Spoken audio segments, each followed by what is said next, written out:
those magazines, you wound up on that television. The viewing audience just got to see clips of you in competition, doing things in sport karate, in true self-defense based martial arts, MMA, whatever we want to call it, whatever it was that we were fortunate enough to be practicing, that you don't see anymore.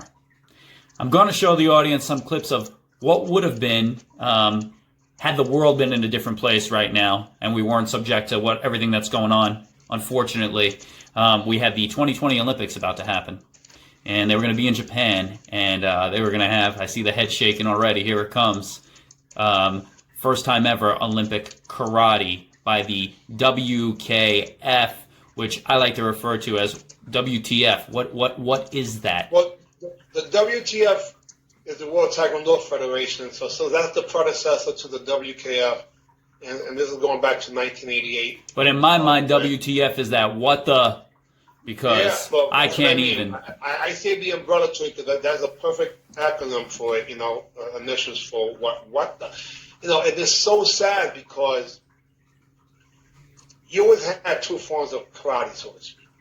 You had your traditional, and then you had your contemporary.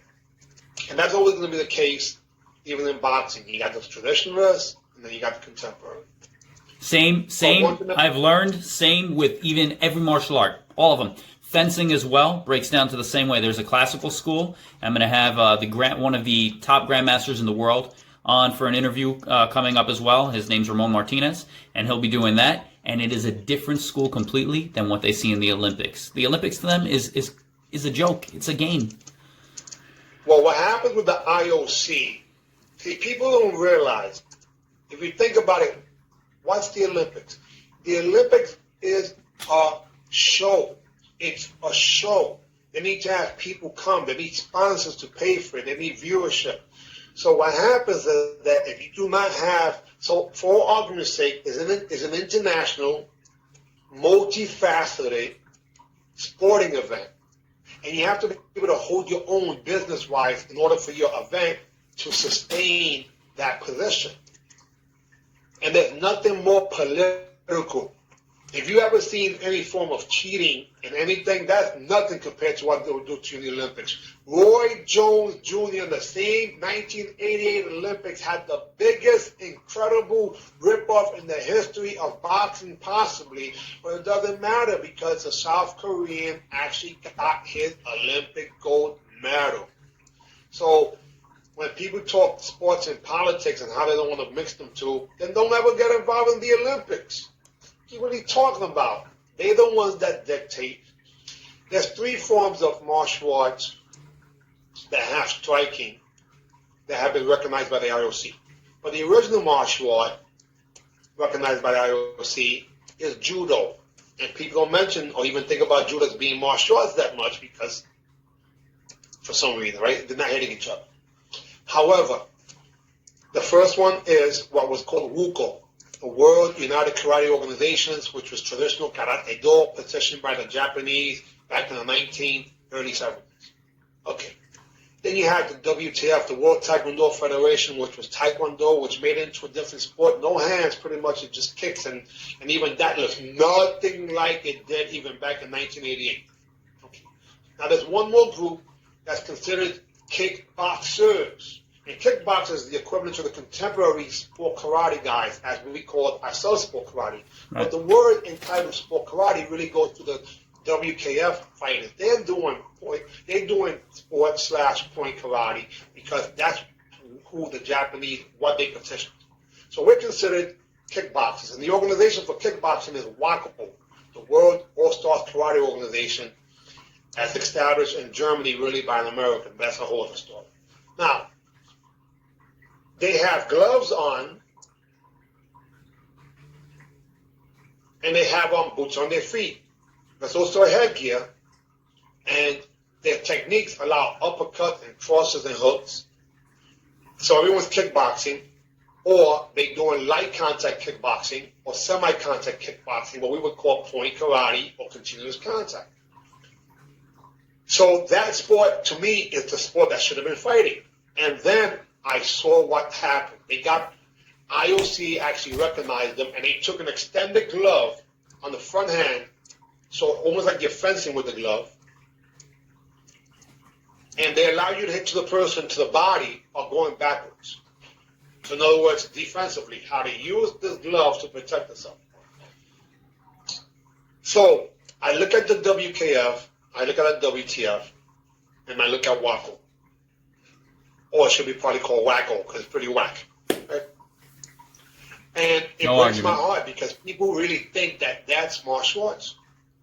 Well, and also, when people ask me about what I do, what I did, what I learned, and I discuss the format of competitive sparring, or even the in-school sparring, that's what they associate, and they go, those guys play tag. They play tag. And so then we spar, and they realize I don't play tag because I wasn't taught to play tag. No, because any way you put it, you still have to get home safe. That's right. The only goal of a martial arts instructor is to empower his or her students to make the right decisions, meaning awareness, to get home safe. That's it. Everything else is what we do. But why we do it is to get them home safe. And the number one takeaway from everything we ever learned technique-wise was this big one. And we always go back to it. And even when I see former instructors from Fontanez Karate, we all talk about the same thing, whether we're watching a boxing match, whether we're watching any combat sport. The best block in the world was always not being there. In your highlight reel that I post, it's right there. Not being there. Using angles to set people up. Not ever having to throw a kick to win a match. And we don't see any of that. It's necessary. And when it comes down to it, there's different levels of that. There's so many different levels to it. You know, people were playing point karate. Okay.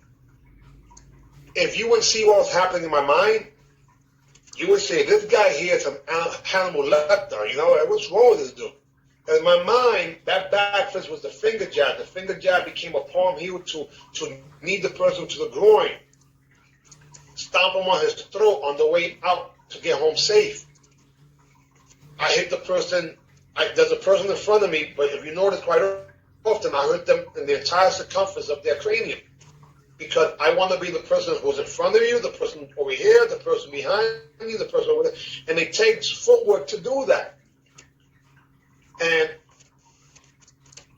it was do or die, life or death. But that didn't mean that I was, even though my mindset was like that, you didn't see hit people late or dirty or low. No. The most difficult form of fighting ever is point karate when done properly. Can I have to just barely touch you? How difficult is that in terms of distance, timing, tempo, rhythm, proximity? Almost impossible. And there is no room for error. There is no room for error. And that's what makes it hard. That's what makes it hard.